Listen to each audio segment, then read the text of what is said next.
राधे राधे। हरे कृष्णा। कैसे हो आप सभी लोग? आशा करती हूँ आप सभी परम मंगल में होगे, स्वस्थ होगे, अच्छे होगे।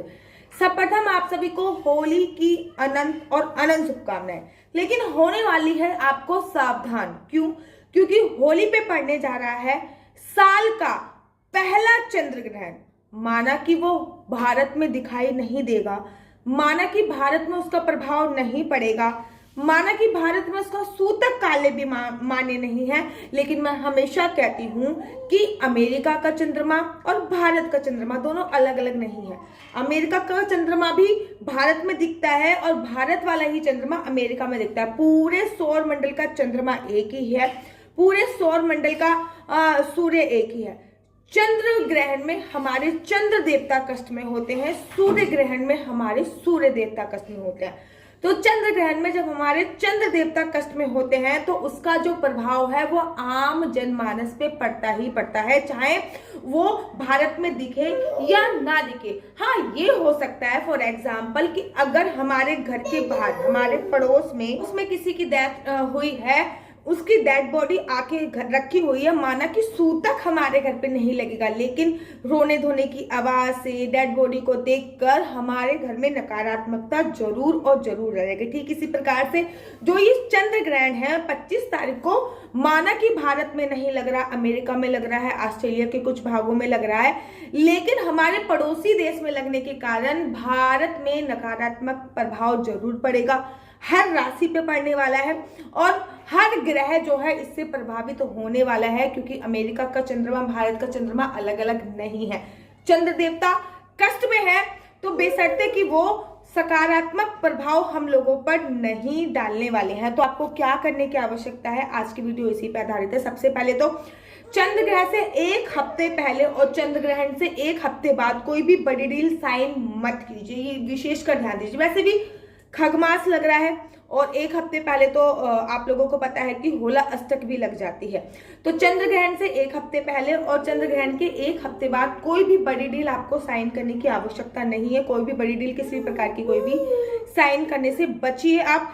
चंद्र मन का कारक होता है, सूर्य शरीर का कारक होता है। चंद्र ग्रहण में हमेशा हमारा मन प्रभावित होता है, तो आप डिप्रेशन, एंजाइटी, गुस्सा, ठीक है ना, इन चीजों का शिकार होगे और डिप्रेशन, एंजाइटी, गुस्सा, इसका शिकार होगे।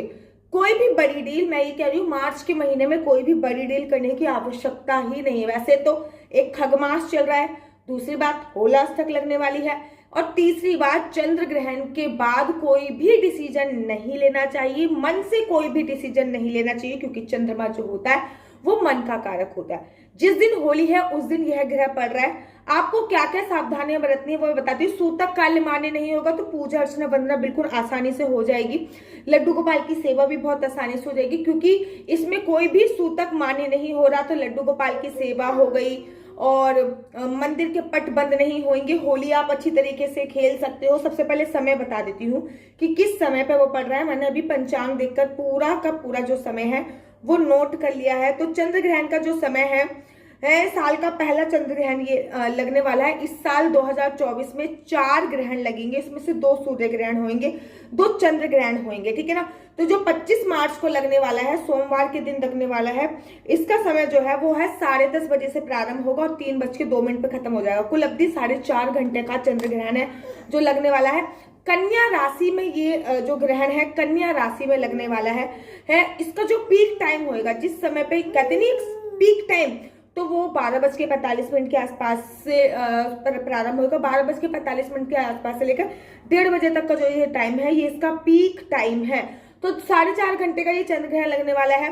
पूजा अर्चना वंदना सब इसमें होगी, लेकिन गर्भवती महिलाओं को थोड़ा सा सावधान होने की आवश्यकता है। गर्भवती महिलाएं घर से बाहर ना निकले इस टाइम पे, जिस टाइम पे चंद्र ग्रहण लग रहा हो। एक तुलसी दल आप पूरे खाने में डाल लीजिए, क्योंकि मैंने कहा ना चंद्र ग्रहण भारत में पड़े या ना पड़े, जब हमारे चंद्र देवता कष्ट में है तो भारत में या फिर पूरे वर्ल्ड में नकारात्मक ऊर्जा का समावेश अवश्य और अवश्य होगा। तो आपको करने की आवश्यकता है, तुलसी दल पहले से ही तोड़ के रख लीजिए, सुबह सुबह तोड़ लीजिए या फिर उससे एक दिन पहले तोड़ लीजिए। तुलसी दल खाने में, जितना भी खाना आपके घर पे बना हुआ है सब में तुलसी दल डाल दिए। एक एक तुलसी सभी लोग सटक लीजिए पानी के साथ। गर्भवती महिलाएं अपनी चुन्नी में तुलसी बांध लीजिए। गर्भवती महिलाएं हींग थोड़ा सा अपने बगल में बांध लीजिए। वैसे भी गर्भवती महिलाओं को होलाष्टक में बहुत सावधान होने की आवश्यकता होती है, हींग डाल के कार्य करना होता है। गर्भवती महिलाएं घर से बाहर ना निकले इस काल में। और ग्रहण को खत्म होने के बाद चंद्र ग्रहण है, जो चंद्रमा से रिलेटेड आपको चीजें दान करनी है, जैसे कि चावल हो गया, चीनी होगी, व्हाइट कलर की चीजें जो होती हैं वो दान करेंगे तो बहुत ज्यादा प्रभाव पड़ेगा। इसमें चंद्र ग्रहण है तो आपके मन का कारण होने वाला है। चंद्र ग्रहण खत्म होने के बाद एक तो कपूर वाली धुनी अवश्य करें। होली खेलिए आराम से, कोई परेशानी नहीं। होली भी खत्म हो जाए, चंद्र ग्रहण खत्म हो जाए, तो होली के बाद वैसे ही घर की धुलाई करते हैं, तो पूरे घर की धुलाई कीजिए। पूरे घर की धुलाई करने के बाद आपको कपूर की धुनी अवश्य करनी है। ग्रहण खत्म होने के बाद हनुमान चालीसा का जोर जोर से पाठ पूरा घर कर सकता है, या फिर यूट्यूब पर चला के उसकी ध्वनि पूरे घर में गूंजे, कुछ ऐसा करना है। घर के बाहर स्वास्तिक आपको इस दिन अवश्य और अवश्य बनाने होंगे। ग्रहण खत्म होने के बाद चंद्र ग्रहण के बाद जो दान दिया जाता है ना, वो दान बहुत ज्यादा सर्वोत्तम माना जाता है। चंद्र ग्रहण के बाद सफेद चीजों का दान बहुत उपयोगी माना जाता है। चंद्र ग्रहण में आप लोग दान निकाल के रख लीजिए, उसके बाद दे दीजिए।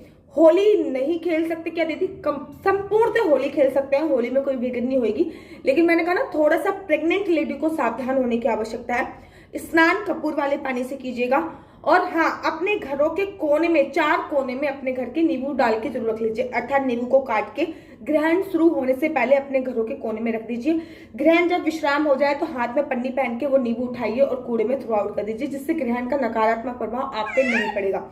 ग्रहण खत्म होने के बाद कम से कम 1 हफ्ते तक जो कपड़े पहने हुए हैं वो कपड़े पानी में निकालिए, तुरंत के तुरंत नमक वाले पानी में निकालिए। और साथ ही के साथ ग्रहण खत्म होने के बाद आपको इस बात का ध्यान रखना है, कम से कम 1 हफ्ते तक कोई भी बड़ी डील साइन नहीं करनी है, कोई भी इंपॉर्टेंट डिसीजन नहीं लेना, जैसे कि घर होगी, गाड़ी होगी, बैंक बैलेंस इत्यादि से संबंधित जो कोई भी इंपॉर्टेंट डिसीजन नहीं लेना। वैसे भी खग मास चल रहा है तो कोई भी इंपॉर्टेंट डिसीजन नहीं ले पाएंगे। और आशा करती हूँ आपको मेरी वीडियो अच्छी लगती होगी। अगर आपको मेरी वीडियो अच्छी लगती है तो आप अपना यूट्यूब चैनल हरी बोल को लाइक शेयर सब्सक्राइब करना बिल्कुल भी मत भूलिए। और मेरा इंस्टाग्राम आईडी है डॉक्टर आशु दीदी। आपके कोई भी प्रश्न हो तो मेरी इंस्टाग्राम पे जाइए, डॉक्टर आशु दीदी सर्च कीजिए, वहां पे आप अपने प्रश्न पूछ सकते हैं। आशा करती हूँ आपको मेरी वीडियो अच्छी लगती होगी। अगर आपको मेरी वीडियो अच्छी लगती है तो आप अपना यूट्यूब चैनल हरी बोल को लाइक से सब्सक्राइब करना बिल्कुल भी मत भूलिए। तब तक के लिए मुझे दीजिए इजाजत।